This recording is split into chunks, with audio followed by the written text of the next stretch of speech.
vaccine development process.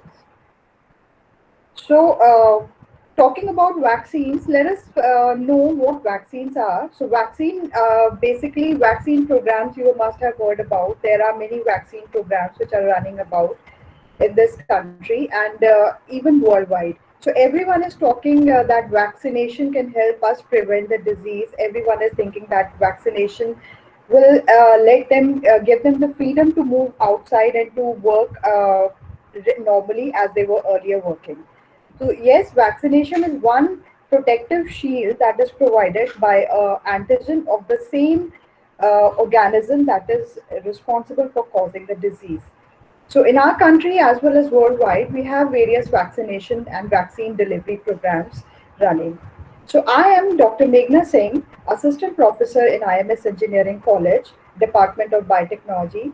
So I am going to describe you and take you through the journey of vaccines and how difficult it is to make a vaccine, to come up with a vaccine candidate, and to describe how there is a big competition all through the world in this vaccination program, and how Uh, this Meghna ma'am, sorry to vaccination. disturb.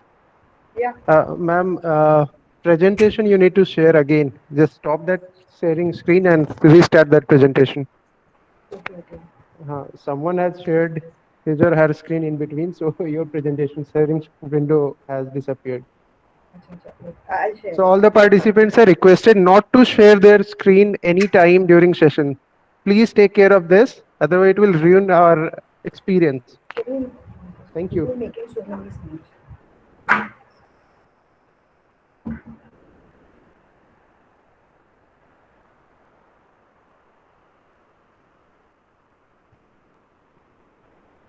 So is my presentation visible?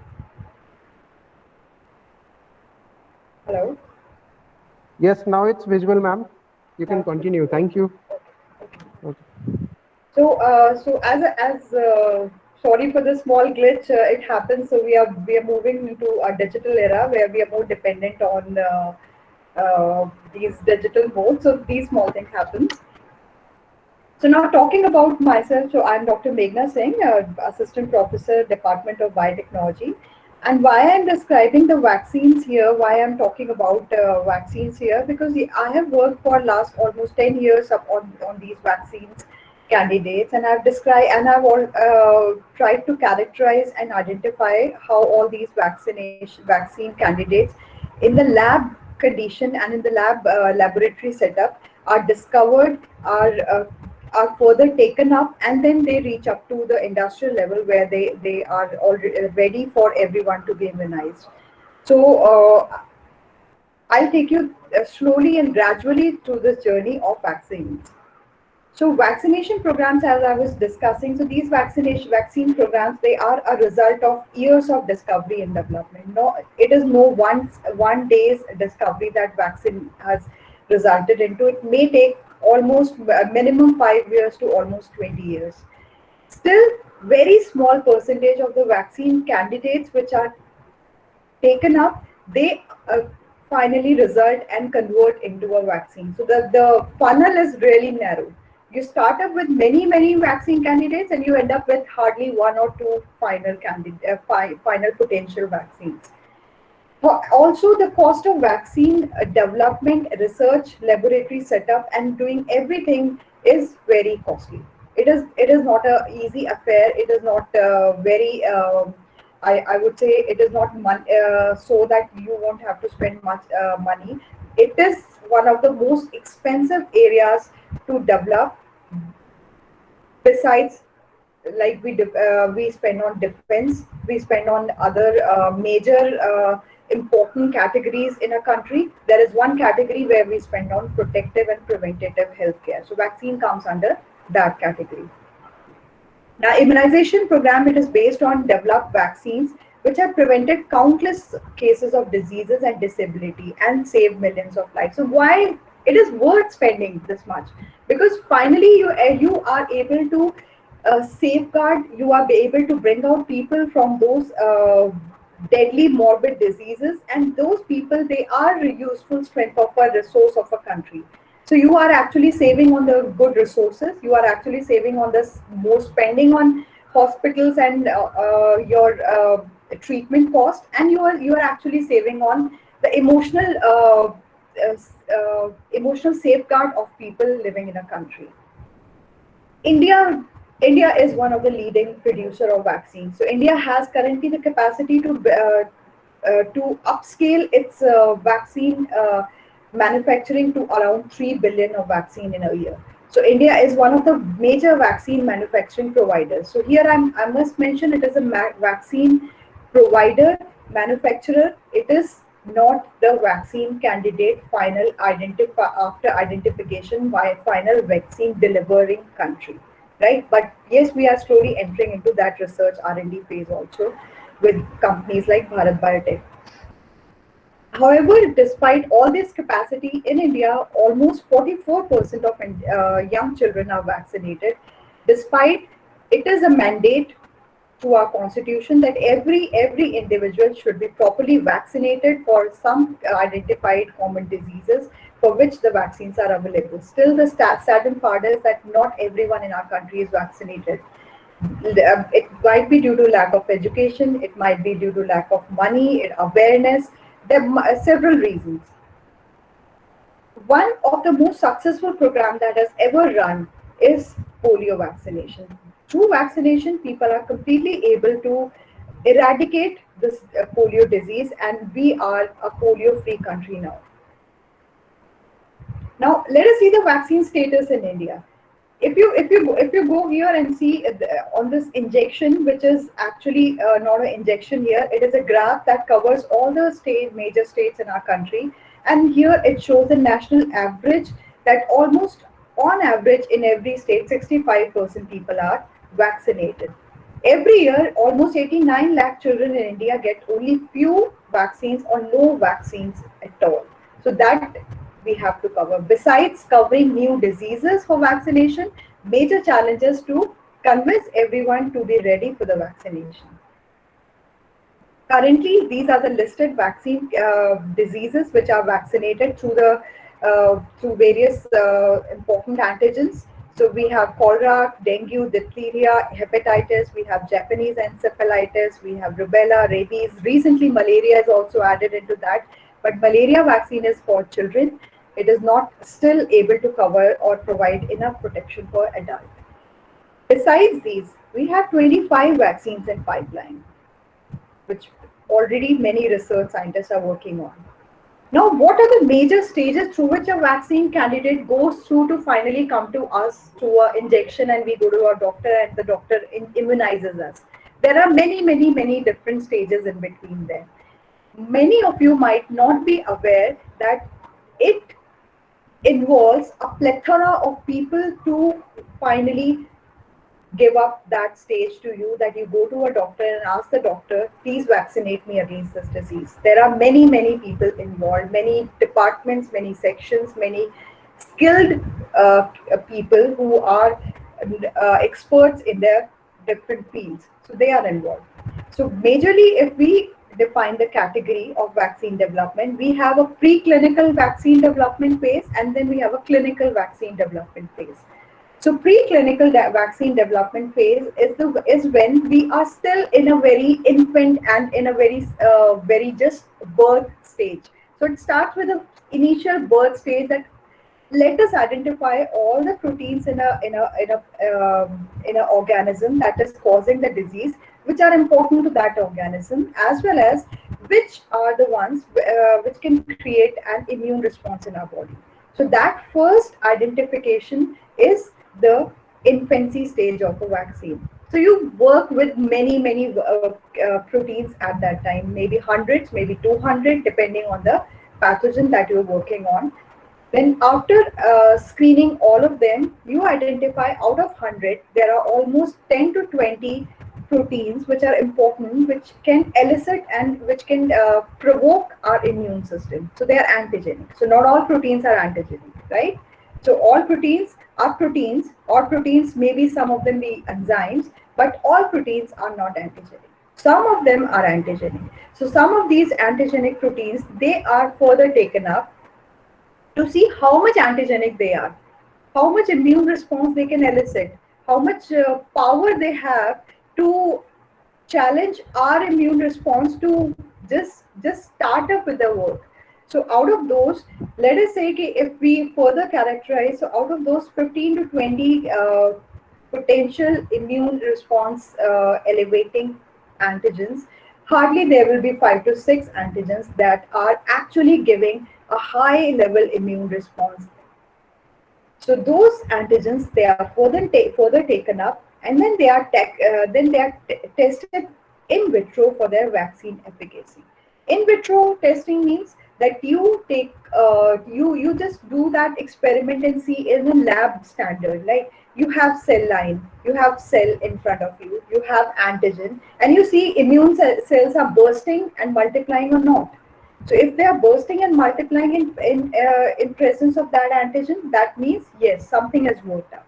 If they remain silent or they are slowly growing, that means it's the antigen is not carrying that much of vaccine potential. Then further you go for, out of those, again you screen the candidates which are actually very fast in provoking the immune cells. Once that is characterized, and then you further move on to hardly 3 to 4 candidates which are left, which may be very potential vaccine candidates. Then you optimize their expression, protein making, because you need protein in bulk if you're going for immunization. So you optimize their production at a very high level, and so that industrial scale can be upscaled to the industrial level, right? So from preclinical phase, now you transfer your identified protein antigens to the industry. Now industry is ready to take it. Okay, so industry or the businesses or the companies or the pharma companies, now they become interested in those vaccine candidates. Until now, till the preclinical phase, mostly this research is supported by government or some private agencies which are working, or which are working towards a good humanitarian reasons. So like Bill and Melinda Gates Foundation Fellowship is there. There is a Welcome DBT Fellowship, and within our country there is Department of Biotechnology, departments of Science and Technology. So all of these are supporting this infancy level of vaccine development. Once it is done, industry takes it up, industry buys the those potential candidate, and finally these candidates, they are tested for their efficacy at clinical level. So most of the times you'll find the final vaccine or final product that is coming, that carries the industry label, but we always forget to mention the background research and background hard work that is done by biotechnologists at this preclinical phase. Here is where the role of biotechnologist is very prevalent, very important, and where they are hard working on behind the curtain to get those final potential candidates. So then you enter a clinical phase. And during this clinical phase, you have preclinical laboratory studies. Then phase 1 study starts. It is the safety evaluation, that if the vaccine candidate uh, is actually injected into a normal individual, does something toxic is happening? Is BP, is the temperature, is other normal parameters, are they somewhere uh, affected by this antigen or the protein vaccination? So all those normal tests are carried out, that if that the vaccine is not causing any side effects. Then comes a phase 2 clinical trial. It is about the safety and dosing. Then you try to see how much dose is effective for a particular category, right? So the dose is given on the basis of the body weight, on the basis, little bit on the basis of ethnicity, because everyone has a different response towards a vaccine, and little bit on the basis of your immune already immune immunity that is already present in your body. So if your immune system is very strong, you will need a very little dose of vaccine. If your immune system is very weak, you need higher dose of vaccine.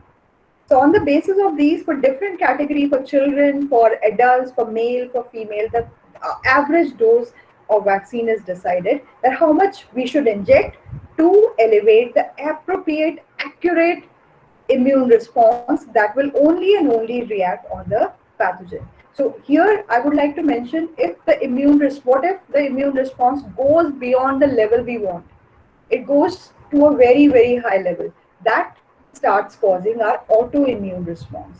That starts eating up and affecting our own cells. So we don't want that to happen. We just want the pathogen to be cleared from our body. So for that, we are just going to have that much of dosage of vaccine that is important, and that is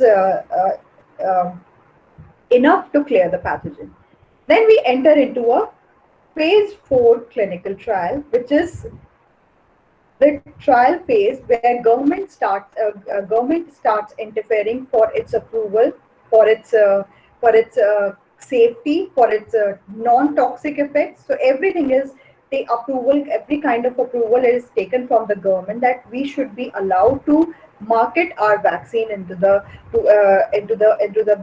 market, and people should be vaccinated by this, and we should be able to sell this vaccine to the market.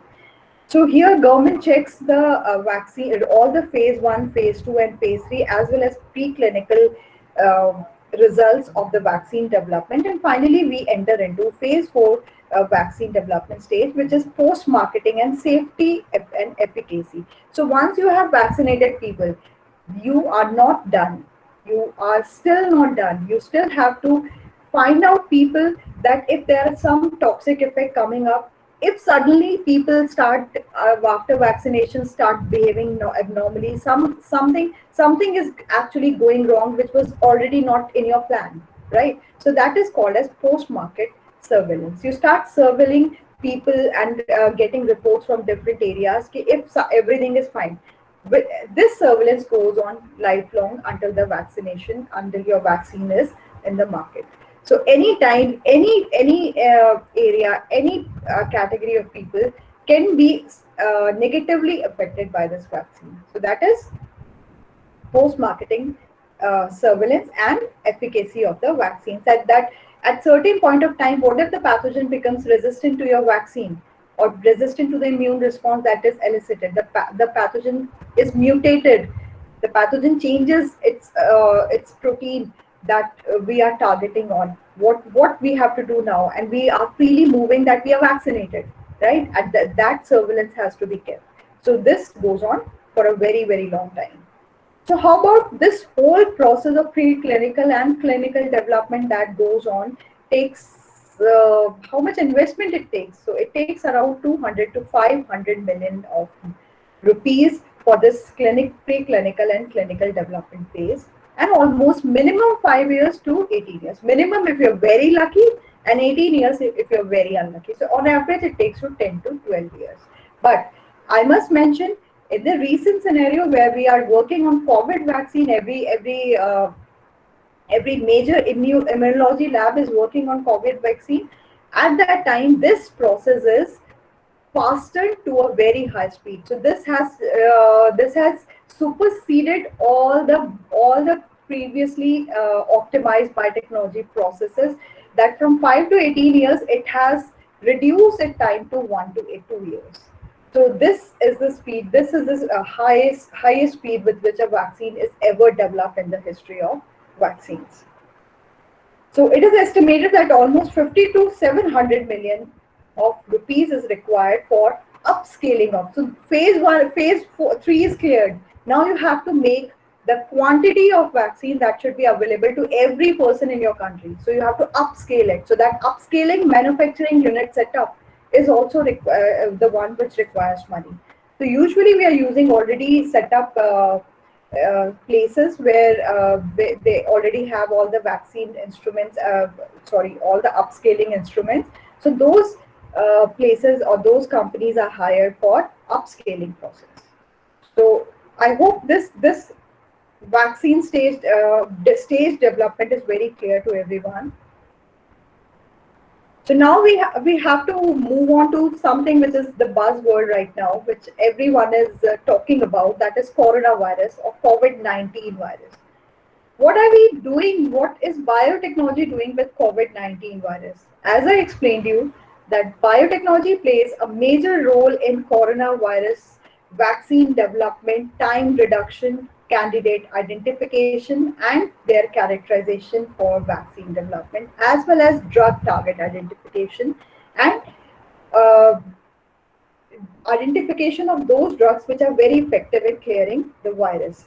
So coronavirus or COVID-19, it is basically a coronavirus subfamily virus which has four genera, that is alpha, beta, gamma, and delta coronaviruses.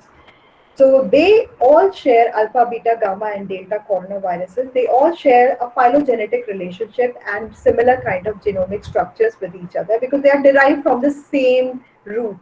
They are derived from the same virus. But due to different geographical conditions, due to different host infections, they have little bit changes in their genomic structures, and that genomic structural changes have affected its final expression and its infectivity. So these coronaviruses, they are very small in size. I would say they have a very small single-stranded RNA as their genome of 29 kilobase pair.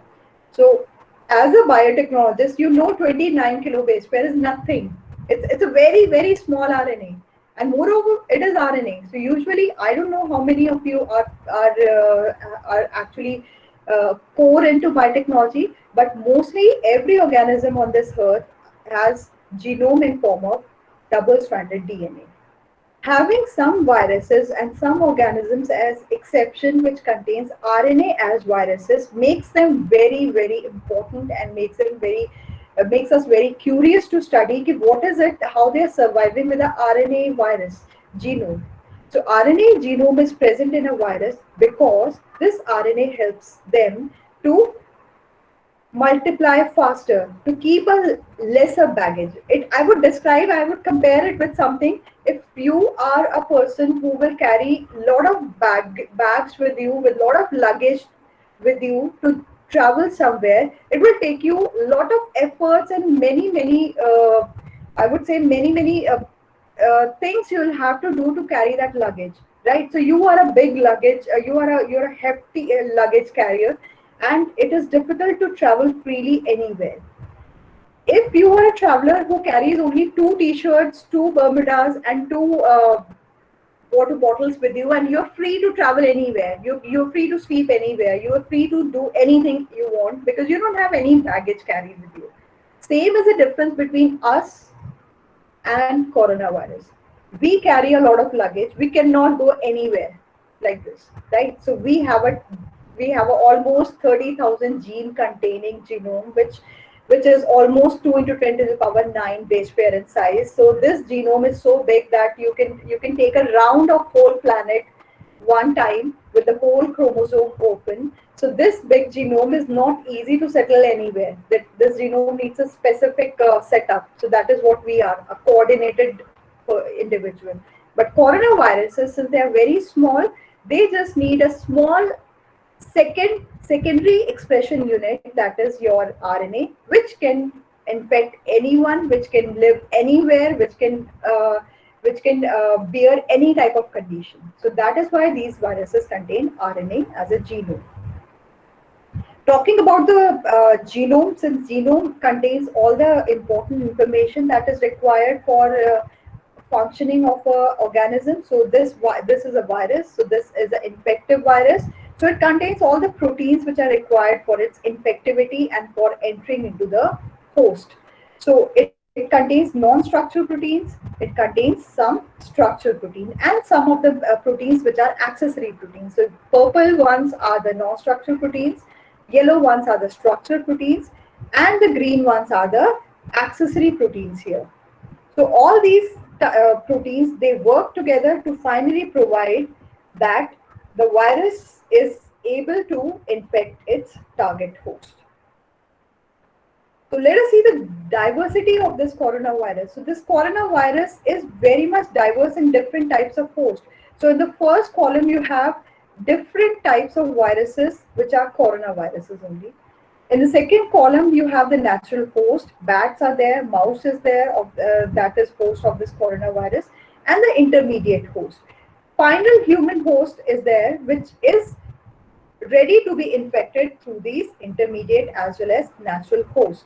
So first four categories, they are mild respiratory flu causing viruses, and third last three viruses, they are the extremely pathogenic viruses. So you'll just to show you that this virus was not always born to be infective, but with gradual evolution, with gradual infectivity, the virus became infective, and it still has all the spectrum of mild to severe infectivity.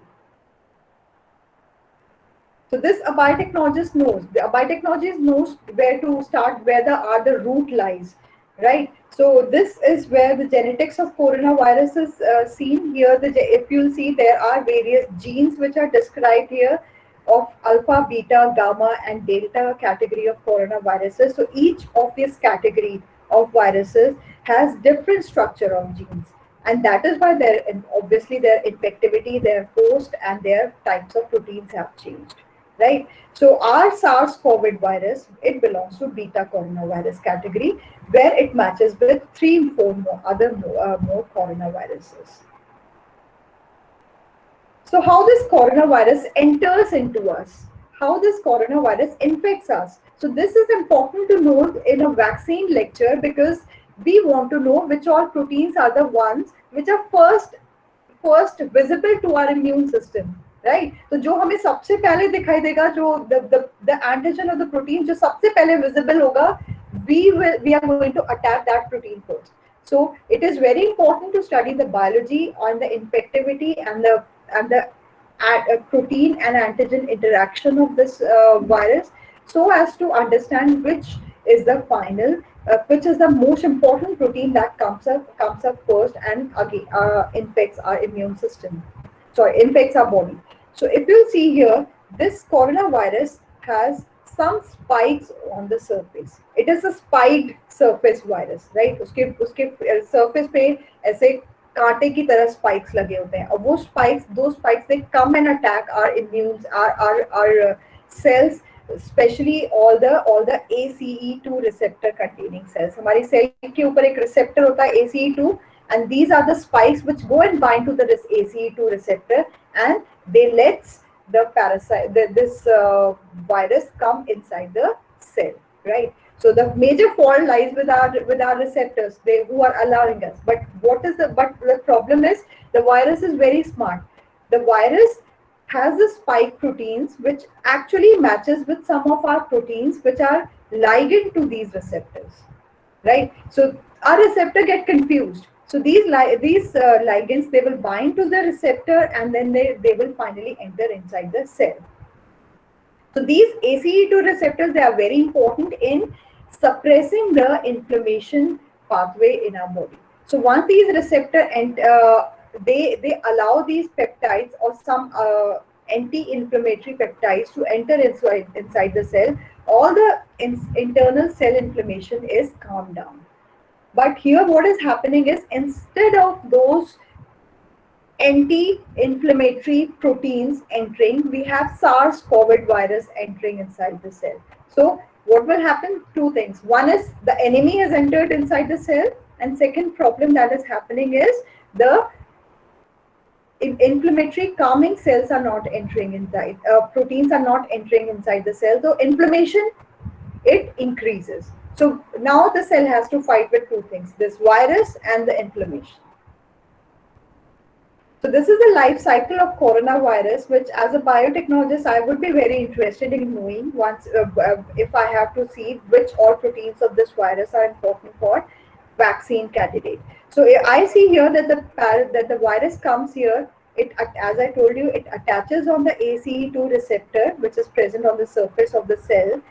This ACE2 receptor is disguised that this virus is like a protein which is needed to maintain the anti-inflammatory pathway inside the cell. So this ACE2 receptor allows the virus to come inside. Virus, as soon as it enters the cell, it uncoats itself and it shows that who am I? I am the virus. So here it uncoats itself, it removes the final outer coat, and then it translates itself into all its protein, and then finally start converting into new virus particles, and which are ready to infect other cells.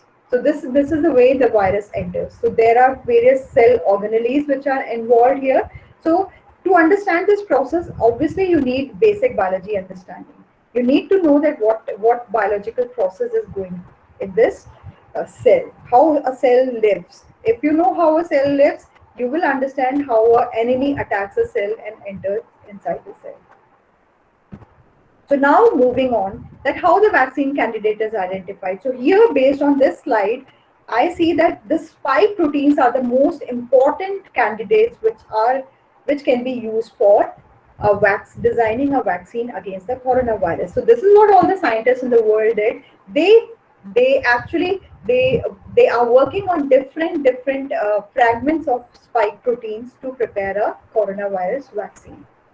So here you see, first thing that is done is sequencing of the genome, because we want to know what all things are present in the genome of this virus which is attacking us. So the whole genome of this virus is sequenced.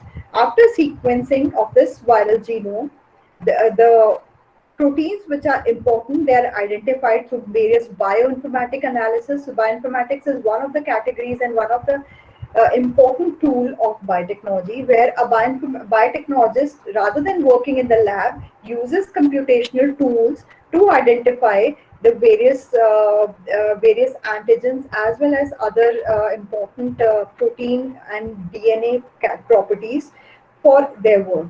So here this is the area where computer science and where biology merges to create computational biology or bioinformatics. So once analyzed through this bioinformatics, the scientist gets to know that these are the major important proteins. So this has actually reduced the vaccine development time. So once it is there, now the basic molecular biologist comes in.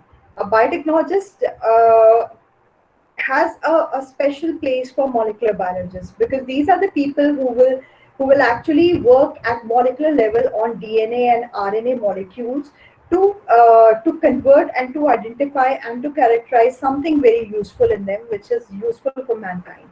So these specific DNA molecules which are coding the important proteins, they are cloned into a vector, which is a separate process, which is a gene cloning process. So this foreign DNA is cloned into a vector, and through this cloning process, this vector, which contains the gene of a virus, is transferred. Here in this next slide, you'll see, is transferred into a host, which will help in making protein out of this gene. So we'll have a lot of protein. So these cells are actually working as a small protein making factory. So these cells are small protein synthesizing factories, which are natural cells, and a biotechnologist can use these cells for producing his or her desired protein. So once this expression vector is transferred into the cell, the cell starts making protein, and this protein is what? This protein is the antigen that we are using from the virus uh, to be further developed as a vaccine candidate. So once you have enough quantity of this protein, so you're going to see the phenotypes of this protein, what kind of protein this is, where this protein is located, what level of purification is available for this protein. So once all these parameters are analyzed, so you have this protein in the laboratory scale purified as a single band pure protein, right? So once this pure protein is available with you mix this protein with a proper adjuvant. So adjuvant is something which initially elevates the immune system, then your antigen further takes on the work, right? So this adjuvant and the antigen, they will work together to create the immune system. Once it is immunized, once it is available, so we first start with immunization at a very lower animal level. That is the easiest animal that is used up in a lab is mice.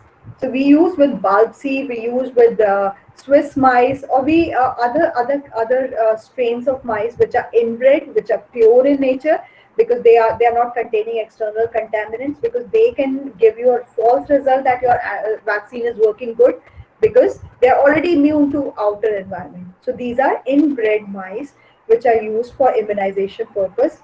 Once they are immunized, we see the same way we are immunized, like a immune dose, then booster doses. Once they're immunized, we take out their blood, we separate the serum from it, we test through ELISA the antibody production in the due course of time, gradually, how much antibodies are produced through it. And if it is successful from here, then we go to either higher animals, but in case of COVID, all those steps are skipped, and we have actually from here entered directly to the clinical trial phase, because everyone is in very much hurry to develop a vaccine against coronavirus. So what is vaccine doing once it enters inside the cell? So vaccine is nothing but the antigen, one of the protein of your virus. So what it will do, once it will enter inside the cell, this antigen, it will be presented by B cell and T cell immune system. So B cell is a humoral immune system, which is an antibody based immune system. T cell is a cytotoxic immune system, or a helper cell immune system, or it is basically a cell mediated immune system, which will help both of B cell and T cell immune response, will help to clutch the antigen and to increase their population, which is very specific against the antigen. So it is like कि हमने पहचान लिया है कि antigen कौन है, अब जैसी हमारी सेल्स इसके साथ बाइंड की हैं, we have to create more clonal population of such kind of cell, and that is what happens. And in case of coronavirus, both humoral and cell mediated immune systems are required to clear up this virus. So what kind of vaccines are available? So there we have to choose a format of vaccination. कि हम अपनी vaccine किस तरह से देंगे? Is it going to be a nucleotide based vaccine? So here another biotechnologist comes in who is expert in designing a format of your vaccine. It is like a for your printer, it is like a cartridge. What kind of cartridge you are going to use in your printer to get desired results? So these are different cartridge structures. You just have to fit your antigens in them, and you're ready for vaccination.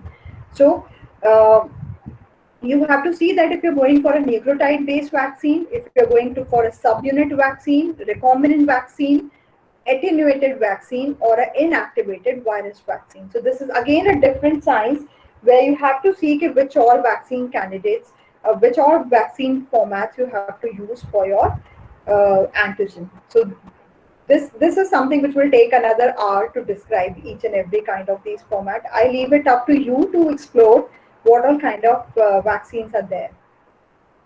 Then talking about the coronavirus vaccine development right now. So right now there are more than 155 vaccine candidates or antigens people are working on of the virus itself.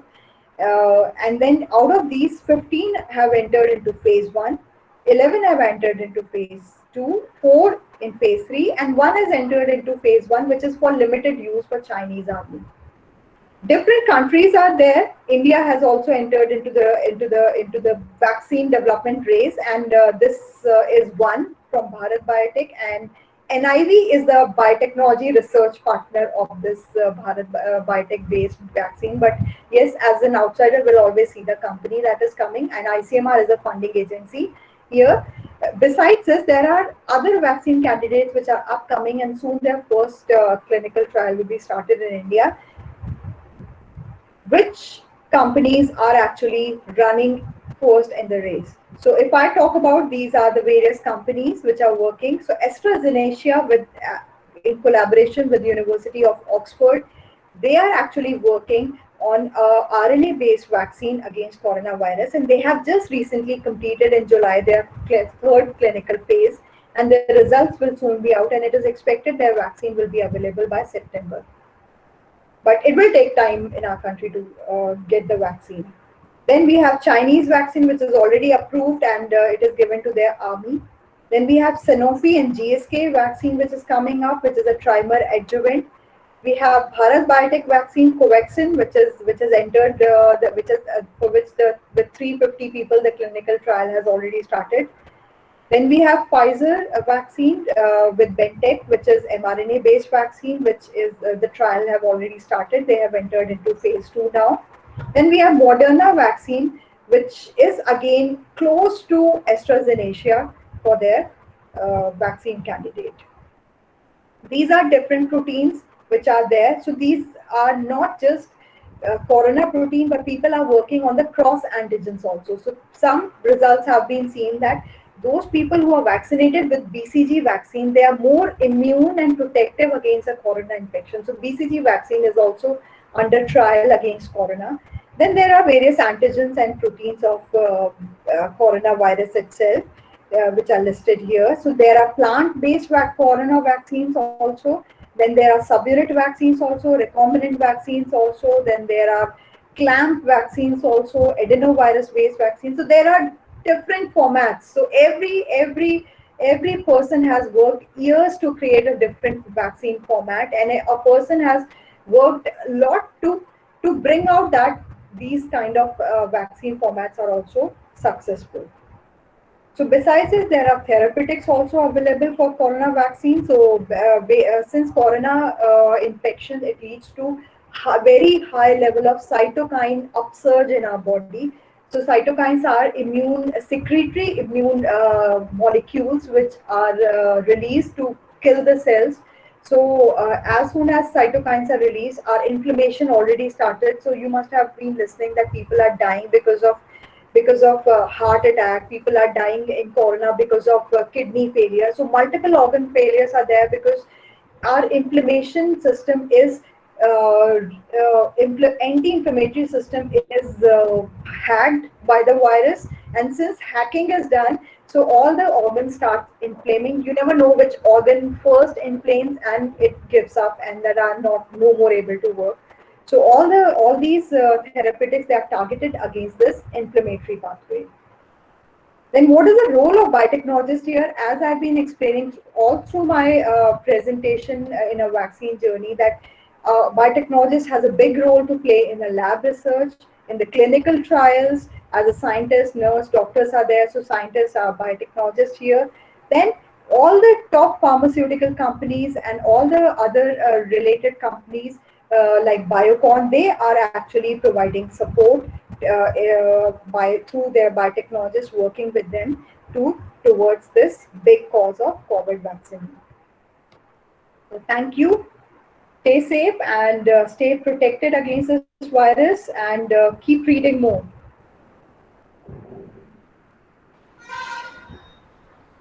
Hello, everyone. There are few questions, Meghna ma'am, that we have need to take. I would be reading questions that we have received from some of the participants. Sure. Thank you very much, first of all, for such a nice and wonderful presentation. I hope all the people, all the participants must have got a good idea about vaccine development, and hope this session has been beneficial to all the pre-university science students as well. Those who are very curious about biotechnology and its related application areas. So moving on to the first question from Tanya Roy. Question Yes. is, what are the different kinds of test organisms used in the course of vaccine development? Okay, Tanya. So this is very curious question that what all kind of organisms we use. So as I said, that the first test that goes is in vitro, where we are not trying to hurt any kind of organism. So in vitro testing is where we are just testing on the cell lines, right? So we have cell lines for different organs and all the different organisms. Then moving on जो सबसे छोटा animal पकड़ में आता है which everyone finds is not useful is mouse.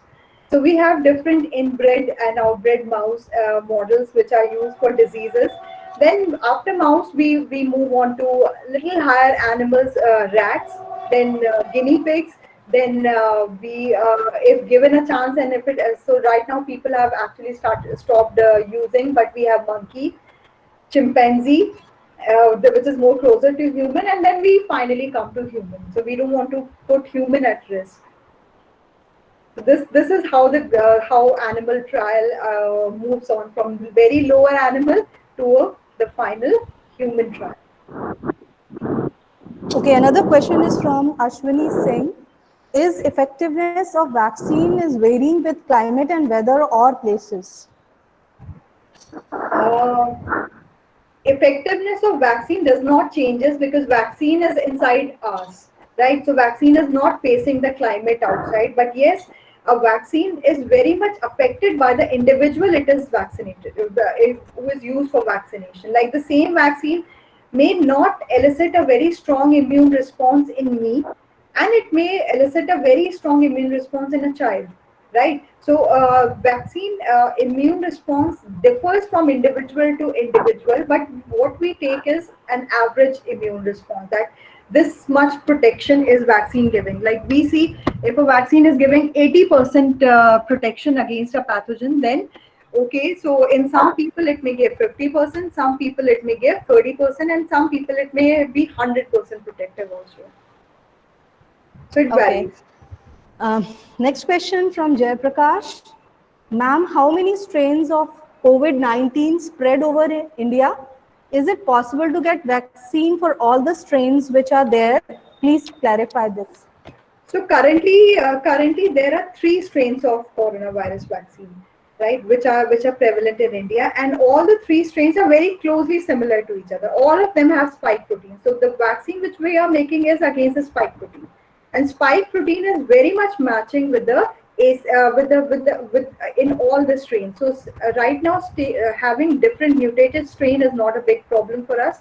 The only problem is the spike protein which is attaching to the ACE2 receptor, which are very prevalent in our body. So every second cell in our body contains ACE2 receptor. So the virus has a capacity to hack the whole body, human body system through these ACE2 receptors. Okay. Another question is from Akshita Karanwal. Ma'am, will the vaccine have diverse effect on individuals based on their geographical location, lifestyle, age, gender? I think most of I the answer think has already been I have given. answered this part. Yeah. So another question from Payal. Ma'am, what is the route of administration for COVID-19 vaccine? What is the difference between oral and intravenous route of administration? And why intravenous is more effective? Okay, so this is really like a biotechnologist digging deep into the mode of vaccine injection. Yes, so as I said, phase clinical trials, they also take care of the mode in which through which the vaccine will be the person would be vaccinated. The mode of vaccination determines how much effectivity the vaccine is going to show. Mostly COVID vaccine is going to be injected through intramuscular IM route, because intramuscular route has the capacity to slowly release the antigen. So most of the vaccines are intramuscular. Intravenous are drugs. So most of the drugs and most of the molecules which we want to be absorbed in the body as soon as possible, they go through intravenous. Why we want vaccine to be slowly released in the body is कि अगर हम enemy के सामने जाके खड़े हो जाएंगे, आ गए हम लड़ने के लिए, तो हमारा इम्यून सिस्टम एनिमी एंटीजन को एनिमी समझ के सबसे पहले बॉडी से एलिमिनेट कर देगा. And blood cell contains lot of immune cells floating inside it.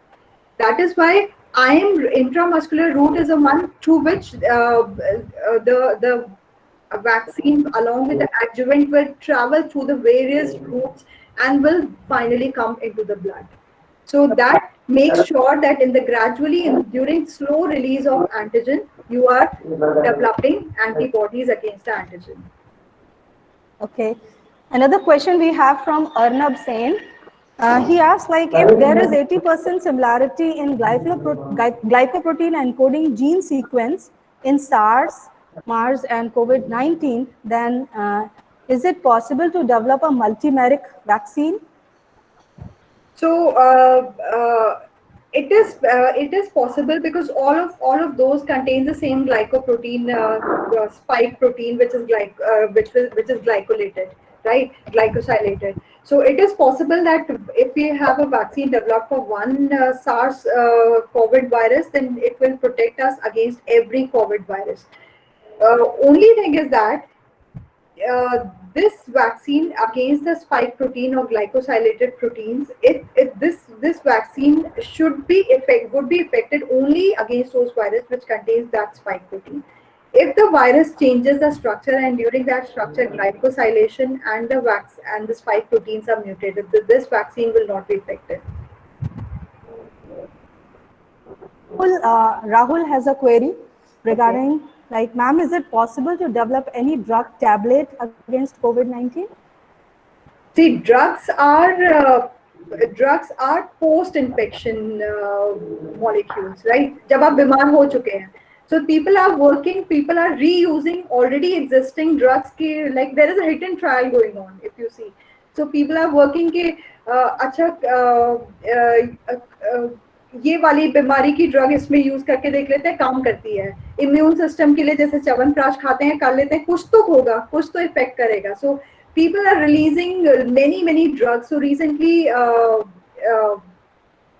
just this company which has released a COVID vaccine, which is uh, a big pharma company. So this company is issued notice from the government side that you cannot release a vaccine, a drug which is not affected, right? So these drugs are mostly useful when the infection has already happened, and vaccines are useful when you don't want the infection to be you yourself to be infected. So if given a chance that working on a vaccine for a disease or a drug, we will always prefer to have a vaccine, not a drug, right? Because drug has its own cytotoxic effect. Until now, no, not a very targeted drug has been identified for coronavirus. So all the drugs are reused drugs which are already existing for several other disease conditions. So there is a reuse of these drugs. None of them is effective against coronavirus. Yeah. Okay, there is another question we have is like, why impact of COVID-19 different in different countries? Again, a question from Rahul. Okay, so here I would like to give an example. There is India, US is there, UK is there, then there is Taiwan also, right?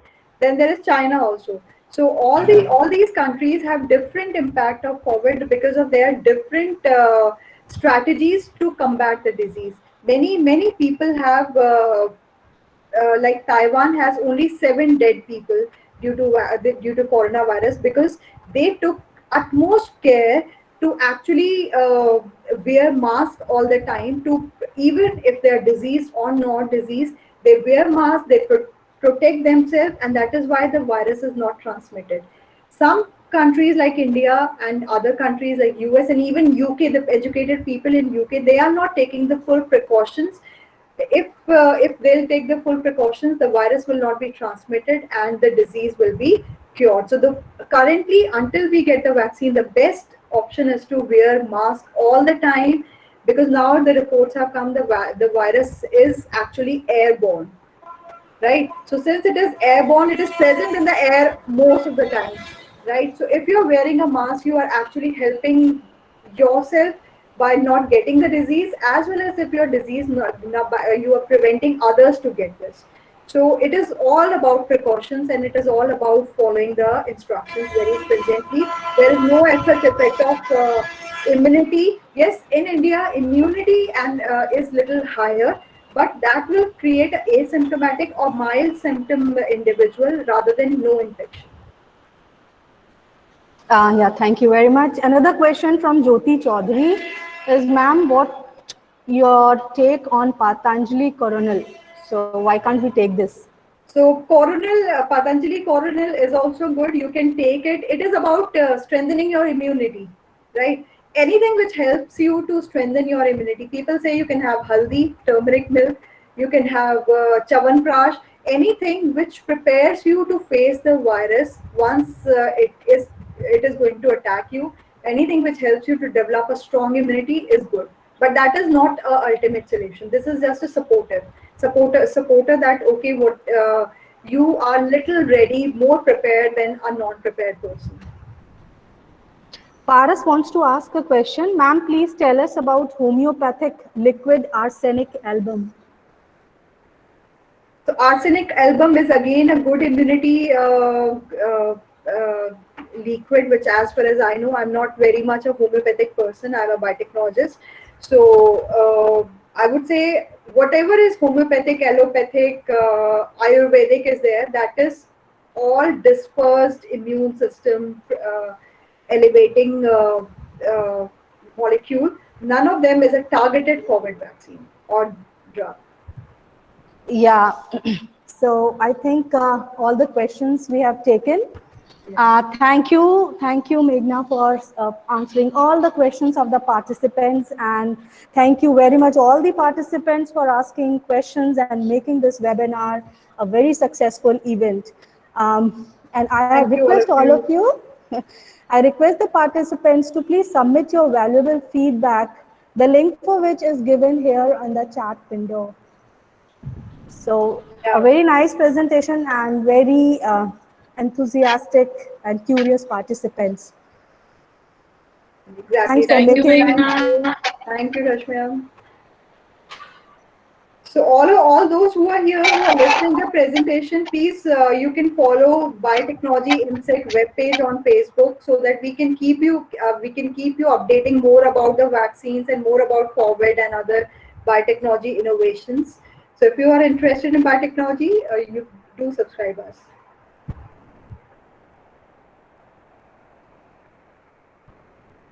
Thank you.